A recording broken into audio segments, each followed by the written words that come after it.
জল করা জল ছেড়ে আগুন সহিতে না পাহাড়ি। আউশের নতুন ফসল ঘরে তুলতে ব্যস্ত কৃষক। নাটোরের সিংড়ার বিভিন্ন এলাকায় এখন চোখে কৃষকের ধান কাটার এই দৃশ্য। বিস্তীর্ণ মাঠ জুড়ে বাতাসে দোল খাচ্ছে সোনালী ধানের শীষ।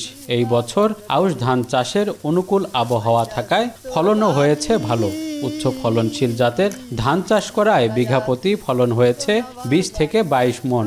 ফলে লাভের আশা করছেন চাষিরা। অল্প মেয়াদি ধান, অল্প খরচে, পোকামাকড় খুব কম, বালাইনাশক কম লাগে, সেচ কম লাগে, কিন্তু খুব ফলনশীল ধান। গত বছরে আমরা 48 করেছি। 48-এর চেয়ে এটা অনেক ভালো। আশা করি ফলনও অনেক ভালো, দাম আছে, ভালো আছে, অনেক দাম ভালো, লাভবানও হব আমরা। আমার মোটামুটি 3-4 হাজার টাকা করে খরচ আছে। ধান খুব ভালো আছে। বাজার এখন 1010 টাকা বাজার যাচ্ছে। মে থেকে আগস্ট মাস পর্যন্ত এই 4 মাস হলো আউশ মৌসুম। বোরো ধান কাটার পর এসব জমি ফেলে রাখতেন চলন বিলের কৃষকরা। তবে সহায়ক জাত ও প্রযুক্তির কারণে বর্তমানে বাড়তি ফসল হিসেবে আউশ ধান চাষ করছেন তারা। এতে কর্মসংস্থানের সৃষ্টি হয়েছে স্থানীয় শ্রমিকদের। বিঘা প্রতি আয় করছেন 2 থেকে 2.5 হাজার টাকা। ফলন হয়তো বা 20 মণ, 22 মণ, 25 মণ, 18 মণ এরকম করে ফলন হয় ভাই। তা এখন কৃষক মানুষ, এখন এই কৃষক দেশের মানুষই কাজ কাম করে খায়। আমরা এখানকার শ্রমিক, বাড়িকার কোনো শ্রমিক আসে না। আমরা এখানে 2500 টাকা বিঘা ধান কাটি।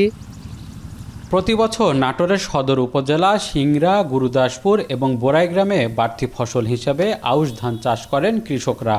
এই বছর জেলায় 9000 হেক্টর জমিতে আউশ ধানের চাষ হয়েছে, যার 4200 হেক্টর জমি চলনবিল অধ্যুষিত সিংড়া উপজেলায়। সব মিলিয়ে এবছর অন্তত 50,000 টন ধান উৎপাদনের আশা কৃষি বিভাগের।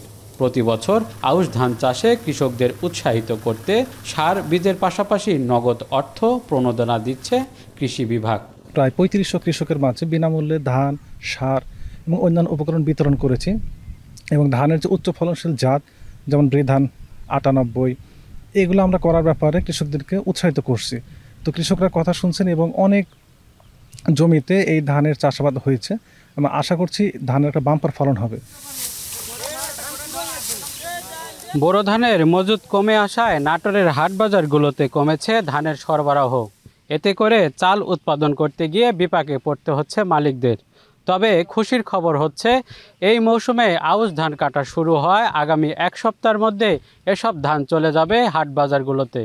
এতে করে দফায় দফায় যে চালের মূল্য বৃদ্ধি সেটি কমে আসবে বলে মনে করছেন স্থানীয় কৃষি বিভাগ।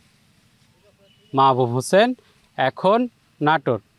শিয়া বাটার ও ভিটামিন ই সমৃদ্ধ lily glam beauty soap. Lily, always beautiful.